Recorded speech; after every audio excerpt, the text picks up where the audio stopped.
back in the kitchen today, and today I'm going to can some navy beans, and then I'm also going to show you how I re-brew some kombucha. So we're kind of in the summertime, and kombucha we drink more during the summertime when it's hot outside.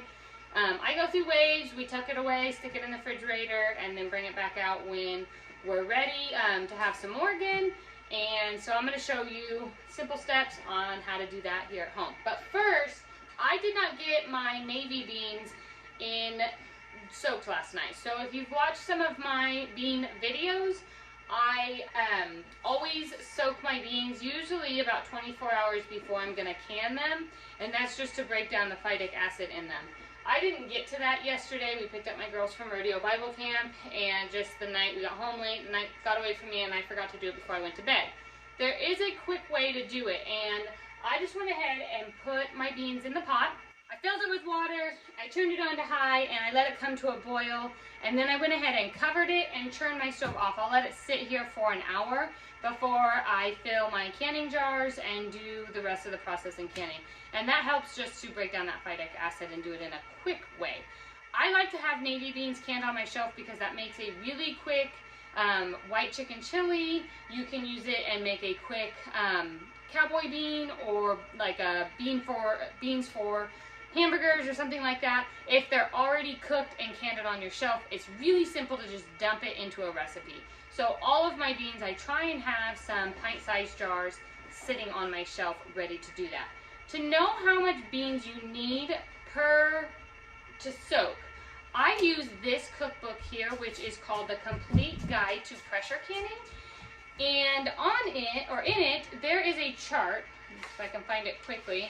There is a chapter for beans and legumes, and at the very beginning of that chapter gives you a chart for dry beans and how much per pint jar, how much per quart jar you will need per dry bean to know how many to put when you're going to go soak. So I know that my pressure canner will hold 8 pint jars. I want to do them in pint jars, so I went down to navy beans, and I looked to see how many cups per pint jar I would need of dry beans, and that's how I got my measurement. So I highly recommend this book. They have lots of pressure canned options for meals in a jar, and just all of the different things you can do with a pressure canner. I got it on Amazon. I will link it in the description. Okay, while my beans are soaking, let's talk about how to make kombucha at home. So I actually just started this yesterday, so I don't need to feed it right now. But I'm gonna walk you through the process so that you know how to do it if you go to my post. So this is what a SCOBY is, and that stands for a symbiotic culture of bacteria and yeast. And basically it is your living live culture, and actually it's about ready to have a piece peeled off. And when you peel off a piece, actually right here, I'm going to go ahead and do that right now. It's kind of ripping. When you peel off a layer, you are actually able to take this layer and then give it to somebody else to start their own SCOBY. So if you want to make your own kombucha at home, you may be able to find somebody who does kombucha at home themselves and give you a SCOBY with a little bit of kombucha to start your first batch. Okay, so to get your kombucha made up, you need to have a SCOBY, and I bought mine on I bought it on Amazon before, and then I filled that one after many years, and then this one was from Azure Standard. They're going to start really small, and they're going to grow as you feed it. And when you're feeding it, what you're feeding it is sweet tea. So you'll want to have 1 cup of sugar and 6 black tea bags to feed your SCOBY. You're going to make up a gallon worth of sweet tea, and then you're going to pour that over your SCOBY with your kombucha starter in it and let it sit. Then I just go ahead and cover it with a towel or a piece of cloth and a rubber band. Let it sit for 7 to 10 days. Usually I just do about 7 days. Firm it on my counter, and then you can strain it, start the whole process over with a couple ladlefuls of the made kombucha, SCOBY, feed it the sweet tea, start over, but what you're left with is with kombucha you can drink. And so we like it plain. I'll put it right into my refrigerator and do it plain, or we can second ferment it And that just means you're going to set it on your counter again without the SCOBY, and you're going to either add juice to it or some fruit, some honey, whatever your heart desires to flavor it with, and let it sit there for 2 more days with a sealed airtight container. And then you can strain that out and you have flavored kombucha. This is such a good way to have probiotics in your diet and to kind of get away from those high sugar juices or sodas or anything like that that your family drinks, because it is very, very healthy for you, but you get something else. You get some flavor to it and not just water.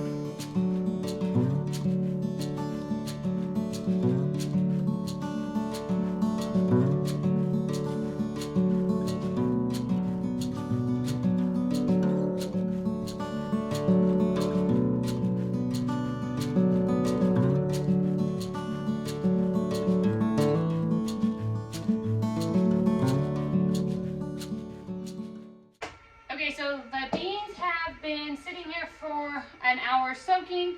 They have absorbed quite a bit of water, so I'm going to go ahead and add a little bit more water back in, turn my stovetop back on so that they can heat up all the way through and make sure that they're nice and hot. And then I'm going to go ahead and take my nice clean jars that I just finished washing that are staying warm here in my canner and fill all my jars. I want to fill my jars with beans to a 1-inch headspace, and a really generous 1-inch headspace. So they are going to expand even more in the canner, and you don't want them to seep out and then you won't get a proper seal. So I will really give a generous 1-inch, maybe even like 1.25 inches. And then I'm going to go ahead and put a 1/2 teaspoon of some good quality salt into each jar. So each pint-sized jar, I put a 1/2 teaspoon. If I were to can these in quart-sized jars, I'd put a full teaspoon. You don't have to, that is optional. It's just for flavoring and taste. You can definitely leave that out. Once I have filled my jars, I've put my salt in, I will go ahead and fill the rest of the way with warm water if I'm not at my 1-inch headspace. And then I'm going to stick this little tool here down in each of my jars, make sure I get out any air pockets, any air bubbles, make sure my headspace is still good, wipe all the rims, put my Denali Canning lids on. These are my absolute favorite lids. They hold a very good seal. They have a preserve lock seal on them, and they're the only canning lids that I use now. Go ahead and put those onto my jar, screw my rings on, and get them into the canner to start building pressure. While my beans are reheating up, I have them turned back on. I added some more water. I do want to talk about my canner here for a minute. This pressure canner is the Denali Canning pressure canner called the Tanker, and it has been my absolute favorite pressure canner. I have used the All-American pressure canner as well, and I love it. There's nothing wrong with that one, but it is not suitable for a glass top stove, which is what I have here. And the Denali Canning the Tanker is suitable for glass top stoves. It's actually suitable for all stove tops. So you can use it on glass, you can use it on induction, you can use it on a gas one. So I absolutely love it. It's very lightweight, but it does require a little bit different use than the All-American. So I actually, once you get your jars into the canner and you lock your lid into place, it has a automatic vent. I don't have to keep my weighted gauge off. So as you can see here, I have my weighted gauge on. It stays on all the time. I never take it off. And I have a 15-pound weight on here for where I'm at in my sea level. So you'll have to check yours and make sure you put either the 10 or 15-pound weight on it. I do use the dial gauge just to kind of be aware of where my pressure is at. But I actually listen to the weight and make sure that that's why I'm holding the appropriate pressure based on the hum and jiggle of the weight versus the dial gauge. But I love that once my lid is in place, there's nothing else I have to do. It automatically vents, then it closes off and seals when it's ready, builds pressure as soon as I hear my first little hum or jiggle of my weight. I turn my timer on. When my timer goes off, I go ahead and turn my stovetop off and just let it sit. The longer it sits, the better. You want it to sit, once it gets to 0, a minimum of 20 minutes. After that, you can open your lid and remove your jars, but I sometimes will let it sit for hours, and that's okay. Whereas my All-American, sometimes if I let it sit, once it gone down to 0, once I pulled my weight off and let it vent all the way down, If I didn't get my lid open, you kind of had to pry the lid open with a butter knife because it really gets that vacuum seal on it. I'm not sure if that happens to everybody, but it happened to me quite often. I love that I don't have to worry about that with this. Actually, the longer it sits, the easier it is when it comes off because all of the pressure is out. So that is why I love this Denali canner, and I will continue to use it here on my glass top stove and with their lids. It has been a great asset to my homesteading kitchen.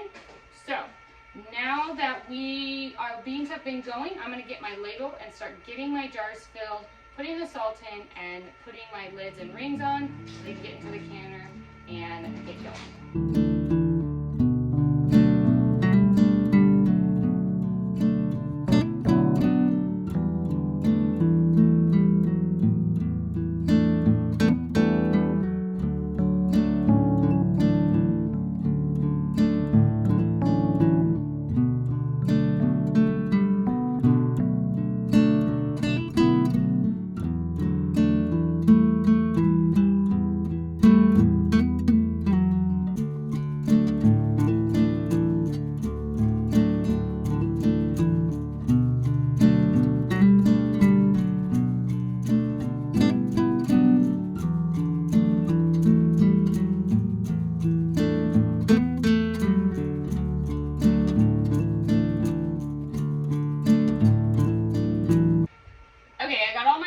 In the canner here, and my automatic vent has opened, so it's going to vent out on its own.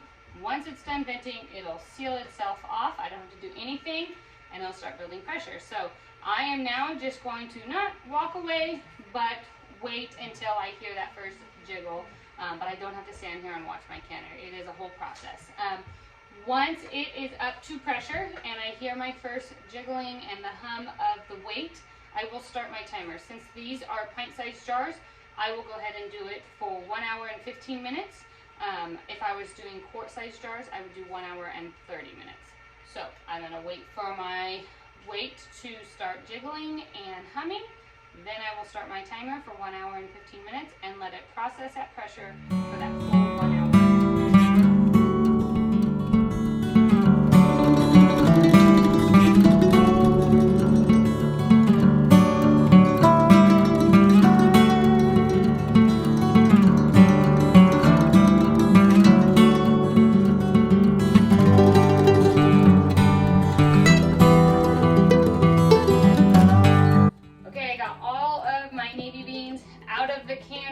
The canner went off. I pulled them out very gently, not to clank them together because I can't hinder the seal right now. And now I will leave them here on my counter undisturbed overnight until tomorrow. Then I will check all the seals, make sure they all sealed, unscrew the caps, wipe them down, label them with the contents and the date, and get them on my canning shelf so they'll be ready to use in any recipe. I say this in most of my canning videos, but I do want to make sure that I say it in all of them so that you understand why. One of the things I get asked quite often is why I don't store my canned goods with the ring on. And the reason for that is because the ring's purpose is to hold the lid into place while it is in the canner. Once your jar is properly sealed, there is no reason why you need to have the ring on anymore. It actually is unsafe to do so because you could potentially have your jars come unsealed while they're standing on your canning shelves. And if your temperature fluctuates in your home at all during the different seasons and they become unsealed, the lid will, or the ring will hold the lid into place, and you could potentially reseal your jar with your lid on there because your temperature then maybe rises and gets hotter and it'll seal it back down. It does not mean that your food is now safe though. And so I want to know when my jars are going to become unsealed, or if they're ever going to come unsealed. So I don't store them with my ring on anymore. I take them off, and that is just the safest way to do it, to make sure that you always know if your jars have been properly sealed. I hope that this video was helpful for you. Go get some beans and can them and get them on your shelf to use in all of your recipes. Make sure to like and subscribe to the video. I send out one new video every single week here on YouTube. I send 2 emails out over on the blog every single week with ranch life, farm life, gardening tips, recipes, gluten-free stuff, and all the things in between. So I hope that this was helpful, and I will see you next time. Take care.